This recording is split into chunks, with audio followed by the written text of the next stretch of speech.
Hello, we are doing 8-6 practice and problem solving on EnVision Math 6th grade.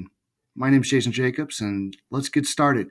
We're going to dive deep into mean, median, mode, and range, and mean absolute deviation, and interquartile range, and decide which measure of center is the best to represent the data set. I'd say if the mean is the best measure of center, you can measure the variability by the MAD. And if like the median is the best measure of center, you can measure the variability by the interquartile range. And let's see if those results are accurate. Here we have 5 data sets from 5 different stores. And the first thing we want to do is put these in order from least to greatest, because it looks like we got to do the median here in just a moment, as I did behind me. Now, to find the mean, which is also known as the average, we're going to add up all 5 of these numbers and divide by 5. Make sure you add them up first and then divide by 5. Because if you just add them up and hit divide by 5, order of operations is just going to do that last data value divided by 5. It's going to mess everything up. So I added them all up. I hit enter on my calculator. Then I divided by 5, and I got $1.62. Now, I want you to notice $1.62. Where's that lie in here? Now, the mean is, if the mean is the best, it's like right between the maximum and the minimum. So I guess the minimum is $1.45 and the maximum is $1.85. So it's $1.62. Yeah, I'd say the mean is a pretty good measure because it really shows the center of that data. Now the median, as you can see here, the median as I come around is $1.55. I want you to notice that it's pretty close to the minimum and further away from the maximum. I don't know if this represents the data as well because of that. And then the mode is the number that occurs most often. You'll notice that $1.45 occurs most often. That represents the minimum. So I don't think that all these should represent a measure of center. And the median and the mode seem to lean closer to the minimum. Therefore, I'd say the mean is the best measure of center.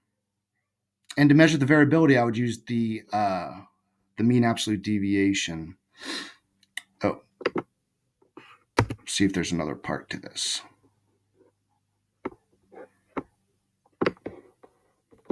There's my check answer. Okay, so we got that right. Which measure of center best describes the data? Which is the better measure of variability? So the best measure of center, as I explained, I think would be the mean, because you can see $1.62 lies between $1.85 and $1.45. And the median, the $1.55, is kind of close to the minimum. And I don't think it represents the center as well. So if the mean is the best to describe the data, then the mean absolute deviation measures the variability better. And the interquartile range would go with the median.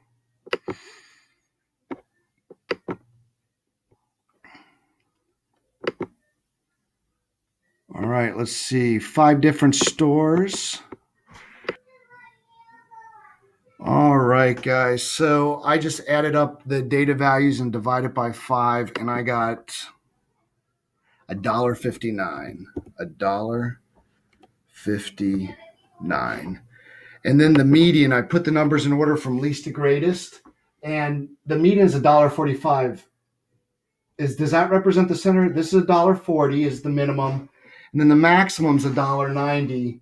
So the exact middle of that would be like $1.65, and it's not. This is too close to the minimum. So I would say that the median, $1.45, is not representing the middle of the data. And then the mode here is $1.40. Well, that's at the minimum again, not representing the center of our data set. So which measure of center best describes the data? Which is the better measure of variability? So would we all agree that the mean here is the better measure? Now, I should say sometimes there's going to be an outlier or a stray data. And with that stray data, it's going to highly affect the range and the mean. And then sometimes we take that stray outlier out and then redo it and then compare how it was affected. In this case, there's really no outlier that I can see, a large outlier. You can tell if there's an outlier, if there's a cluster of data and then a gap and then one on either the maximum or the minimum. So when the mean is the best measure of data, to measure variability, I would go with the MAD, mean absolute deviation mean. So let's see. Yeah. So I hope these tips are helping you. You know, we only have one more lesson after this, and that's it. We are done. So notice with 5 data sets, 5 is an odd number. And when you have an odd number, you're going to end up with one number in the middle. When there's an even number in your data set, you're going to end up with 2 numbers in the middle, in which case you have to find the average of those 2 numbers to find the median. So that's going to help us with this next part. The table shows measure center based on 5 data points. Now 5 is odd. So that means the third data point will be this one. Which is the term and the value of the middle number of the data set? Well, the median is the middle number of the data set, and its value is 1200. All right, so now let's see what this next one says. The value that occurs at least twice is what? Well, number that occurs most often is the mode. So that's 11,500. But can it occur 3 times? Well, as we know, the third number is the 1200, right? Out of 5. So it cannot occur 3 times. You see why that works, guys? The most that it can occur is twice. This is cool because it's like very conceptual questions that take some deep thought. Why must the other 2 numbers in the data set be greater than or equal to 1200? Well, because so look at this. The mean is higher than the median. Therefore, the two numbers that pulled that mean up have to be greater than 1200. So let's see. Since 3 data values are less than or equal to, the other 2 numbers must be greater than or equal to the median. This is one I might have to read it a couple times, right? Since 3 data values are less than or equal to the mean, the other 2 numbers must be greater than. Since the median is larger than the mean, nope, the median is not larger than the mean in my case.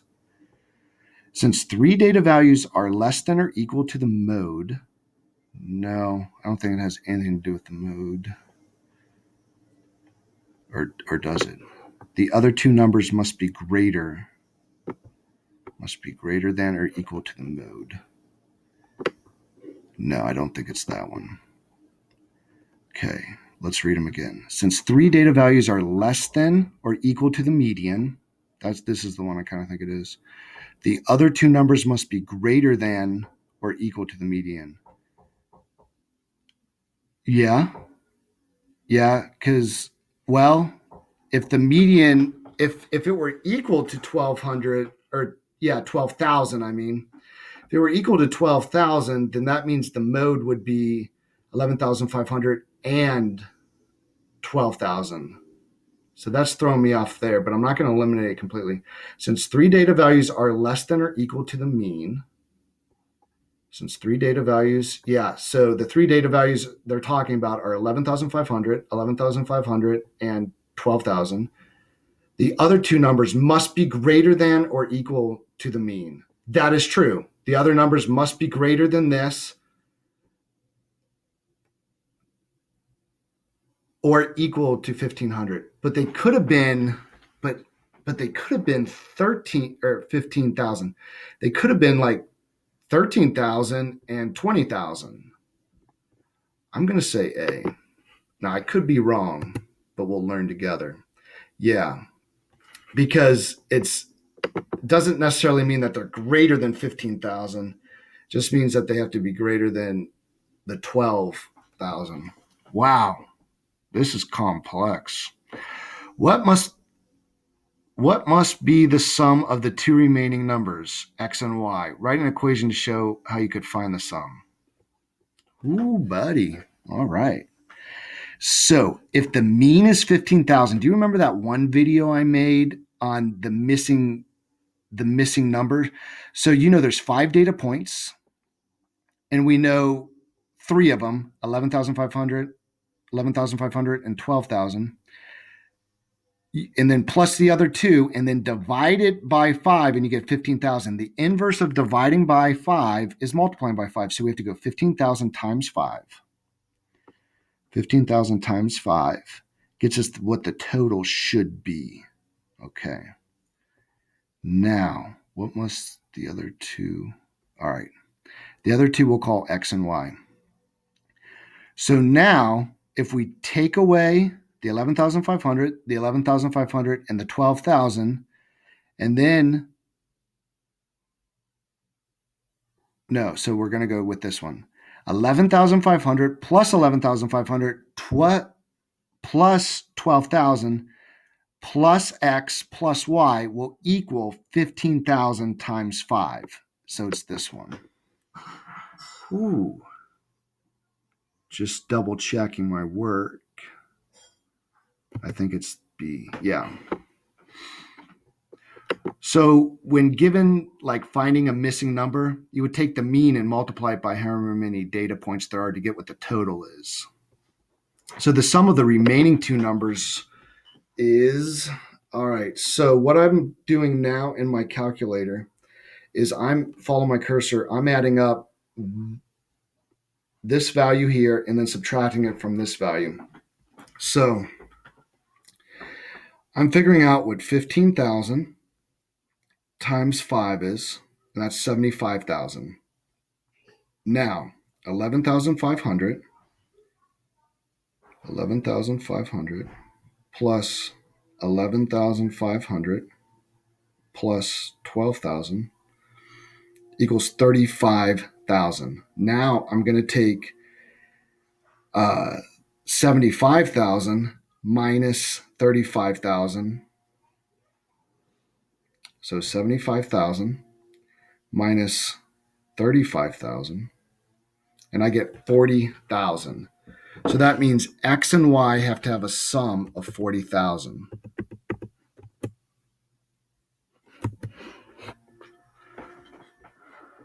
Wow, I guess that's it.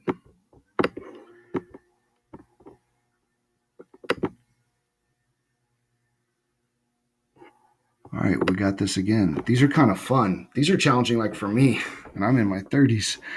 The table shows measures of center based on 5 data points. Okay, 5 is a odd number, therefore this one is definitely the third data value because this one would be the median.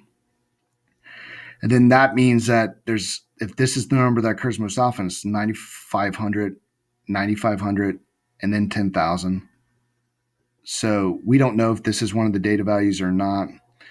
Let's see, what is the term and the value of the middle number of the data set? Well, that's the median, and we know it is 10,000. Okay, which data value occurs at least twice? Well, that's the mode. So it is 9,500. Can it occur 3 times? No, it cannot, because of that 10,000 being the median. Now, if this says 9,500 for you and then 9,500 here, then it could occur 3 times. In fact, it probably does. The most it can occur is 2 times in our case here. All right, so why must the other 2 numbers in the data set be greater than or equal to 10,000? Well, that's because the mean is greater than the median. Therefore, the other 2 numbers have to be greater than 10,000 because you're adding 9,500 plus 9,500 plus 10,000 plus two other numbers, and then it's averaging out to be 11,000. So since three data values are less than or equal to the median, the other two numbers must be greater than or equal to the median. Yeah, as we discussed in the previous question. All right, so 5 data values. Sum total divided by 5 equals 11,000. Inverse operations will go 11,000 times 5, and we'll get 55,000. So then we have 9,500 plus 9,500 plus 10,000 plus X plus Y equals 55,000 here. Just working backwards. So now I'm going to add up 9,500 plus 9,500,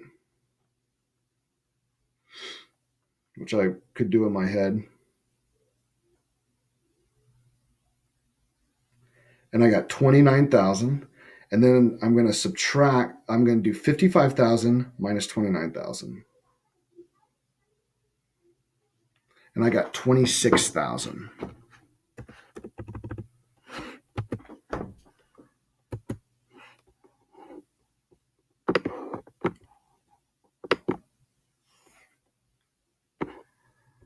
Choose true or false for each statement about the data shown. All right, so here's the data. Let's see. There are no outliers. The mean best describes the scores.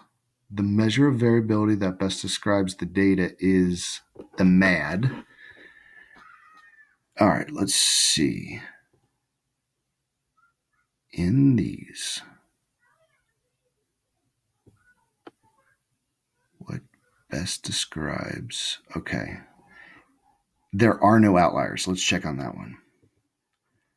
Minimum, maximum. Yeah, I would say I don't see any large outliers of a lot. I suppose there's 9 data values away here. And there's also a number of more than 10 here. Let's see. Oh, shoo. Because it's kind of subjective. Subjective means like an opinion. Is the statement the mean best describes the scores true or false? All right. So now we're going to have to do what we learned in the last few problems. This is coaching us to do that. And I have 125, 134, 142, 145, and 159. So the median is 142. That's a pretty good measure. Like that's about halfway between the minimum and the maximum. So yeah, that one's pretty good. There is no mode. So there's no mode. And let's see what the mean is. Let's see what the mean is here. 125 plus 134 plus 142 plus 145 plus 159. 705 divided by 5 is 141. Oh my goodness. They sure do make... I mean, come on. They're both pretty comparable. Oh, wow. I mean, it's the mean best describes the scores, true or false. 142 compared with 141. I mean, I'm going to say, yeah, it best describes it. I wish it was more glaringly obvious. Oh, thank goodness. That one was kind of a rough one. Is the statement the measure of variability the measure of variability that best describes the data is the MAD, 9.2 points, true or false? All right, so The measure of variability that best describes the data is the MAD. Yeah, well, if it's the mean, then the MAD would be the one that would do it. I think it's a little unfair on this particular example. But anyway, we made it through, guys. And hope you enjoyed this video. My name is Jason Jacobs. Please like and subscribe. And man, I'm going to miss working with you. Should I do the 7th grade assignments too, so that you guys can have me help you with 7th grade as well when you're in school next year? Let me know. Thanks. Bye.